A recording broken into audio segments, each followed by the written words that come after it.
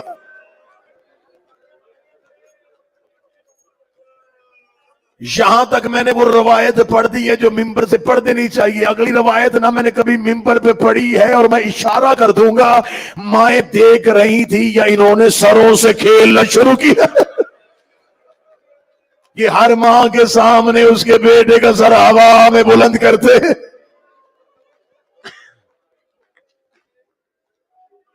سادات و غیر سادات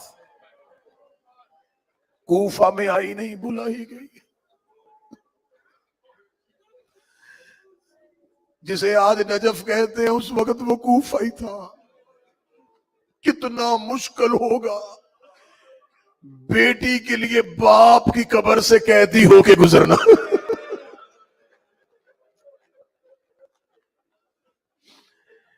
پہلے بھائیوں کی لاشوں سے گزری پھر بھائی باپ کی قبر کے پاس سے گزری. میرا مولا تمہیں کربلا لے جائے. میں 5 سال سے کربلا ہوں. بڑے زائرین کے اجتماعات سے خطاب کیا. مولا کے حرم کے ہر ممبر پہ نوکری دی. میں اپنے لیے یہ خاصیت اور امتیاز سمجھتا ہوں. میں نے قبر حسین پہ کئی مجلسیں پڑھی, سرداب حسین پہ پڑھی, سرداب عباس پہ پڑھی. میں بار بار ان دونوں بھائیوں کی قبروں پہ ان کی مظلومیت پڑھتا رہا ہوں. زائرین میری گواہی دینا, زائر جب کربلا میں زیارت کے لیے جائیں نا, جاتے ہیں تو دل کو بڑا سکون ہوتا ہے کہ ہم حسین کے شہر میں آ گئے. مشکل ترین رات ہوتی ہے زائر کی کربلا میں آخری رات. جو جا چکے میری تائید کرنا, جو نہیں گئے مجھے تمہیں مولا حسین لے جائے. میرے بھائی شہزاد نے کئی بار میرے ساتھ سفر زیارت میں ساتھ دیا ہے. انہوں نے کئی موقع میرے ساتھ کربلا میں گزارے. مشکل ترین ہوتی ہے آخری رات. شجاع بھائی آخری رات زائر کا دل بڑا تڑپتا ہے. سالار اعلان کروا دیتے ہیں صبح اتنے بجے ہم کربلا سے نکل جائیں گے. بسیں تیار ہوتی ہیں, سالار ڈھونڈ رہا ہوتا. کوئی کہتا میری ماں ابھی قبر حسین سے نہیں آئی, کوئی کہتا میری بیٹی حسین کا سلام کرنے آئی ہے. زائر جب آخری بار حسین کی قبر پہ سلام کرنے جاتا ہے دل پھٹتا ہے. بار بار قبر حسین کو دیکھتا ہے, بار بار چلتا ہے. رو رو کے کہتا ہے مولا اللہ جانے دوبارہ آؤں یا نہ آؤں. غریب تیرے شہر کا مہمان رہا ہوں, میں اپنے گھر واپس جا رہا ہوں. حسین تیری قبر سے جانے کو میرا جی نہیں چاہتا. کئی بار ظاہر زری سے نکلتے ہیں, پھر زری پہ چلے جاتے ہیں, پھر دروازے سے نکلتے ہیں, پھر دروازے سے چلے جاتے ہیں. لوگ ایک دوسرے کو کھینچ کھینچ کے امام حسین کے حرم سے نکالتے ہیں. میں نے کربلا میں بیٹھ کے یہ جملہ کئی بار پڑھا ہے, اے حسین کے ظاہرو, آج حسین کا حرم ہے, آج عباس کا حرم ہے. اتنے آباد قبروں سے جاتے ہوئے تمہارا دل گھبراتا ہے. ذہن میں سوچو اگر یہاں بغیر کفن کے لاشیں پڑے ہو تو تمہیں یہاں سے جانا پڑے تو تم کیسے جاؤ گے. یہ حوصلے تھے علی کی بیٹی کے. بھائیوں کے لاشیں بغیر کفن کے پڑے تھے. علی کی بیٹی ہاتھوں میں رسیاں پہن کے بھائی کی لاش کے قریب سے گزری, رو کے کہتی حسین میرا بڑا جی چاہتا تھا میں تجھے کفن دے دیتی. حسین میرے سر پہ چادر ہوتی میں تیرا لاشا دفنا دیتی. حسین بہن تجھے بغیر کفن کے چھوڑ کے جا, حسین بہن تجھے بغیر کفن کے چھوڑ کے جا. اے میرا غریب کربلا بھائی, اے میرا مظلوم کربلا بھائی,